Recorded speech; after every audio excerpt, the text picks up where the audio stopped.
as the man who gave Georgia hope and one of our state's greatest champions. Tonight we mourn the loss of Zell Miller.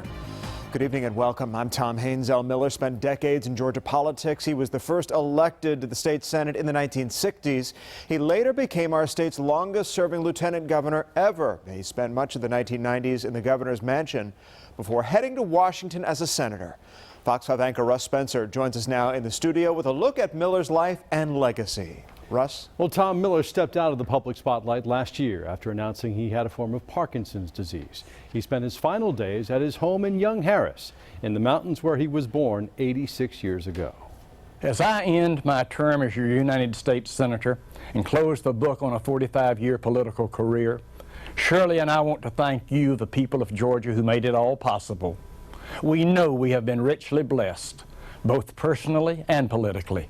That was in 2004 when Zell Miller left the U.S. Senate, the end of a long and winding political career that saw him deliver the keynote address at Bill Clinton's Democratic convention in 1992, and then 12 years later at the Republican convention that nominated George W. Bush for a second term. The conscience of the Democratic Party, the Honorable Zell Miller. Zell Miller was a product of the North Georgia mountains, of Young Harris, where he served as mayor in the late 1950s and where he returned after his retirement from politics.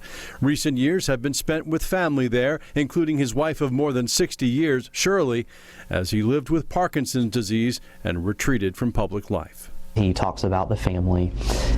We talk about the happy times and the good times, everything that he accomplished. The list of accomplishments is long.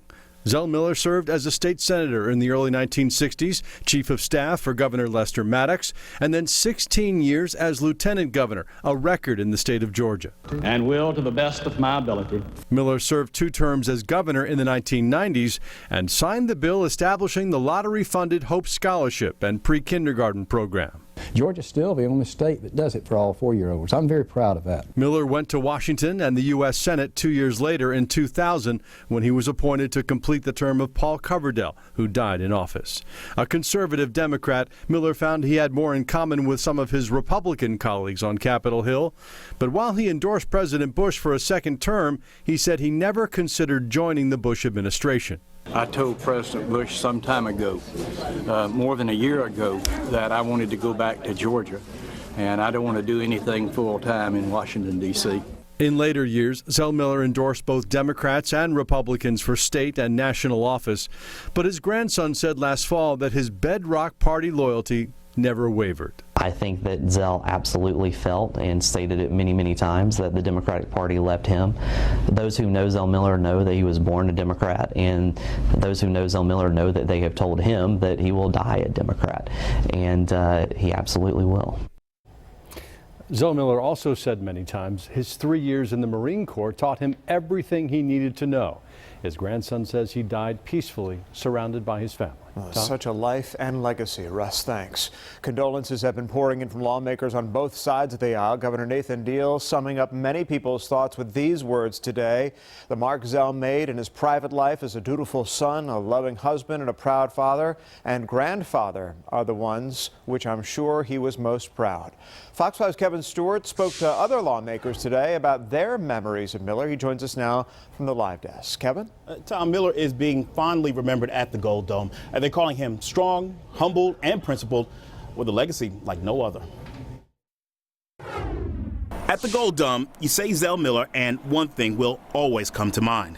The Hope Scholarship. We got to start with the Hope Scholarship. And the impact of that Hope Scholarship can be seen here, too. At the time when I received the Hope Scholarship, it was a need-based scholarship, and I needed it. State Representative William Bodie, a lawyer by trade, says he was among the first class to earn the scholarship, and it's one reason why he's here today. State Representative Sharon Cooper remembers when she was a freshman in the Assembly and getting into a heated debate with Governor Miller. The governor came up a couple of days later and to a lowly freshman said to me that he was sorry. She says that response showed the ability to lead and get the people's work done. To be able to admit that you were wrong is amazing, and it gets you a lot of esteem from the people that serve under you. Once he advocated something, then he took it all the way, and he did that on trying to change the state flag. And although he was not the governor that passed it, he set the groundwork for it to be passed. In fact, listen to how State Representative Calvin Smyre sums up Miller. You make your living by what you get, but you make your life by what you give. And Zell Miller always was giving. Absolutely kind words there. Straight shooter and fiercely independent are other words used to describe Miller. I think it's fair to say that he definitely left his mark. We're live in the newsroom. Kevin Stewart, Fox 5 News. No doubt. Kevin, thanks. We have many more tributes to Zell Miller on our website. Head over to fox5atlanta.com for a look at how people are remembering him tonight.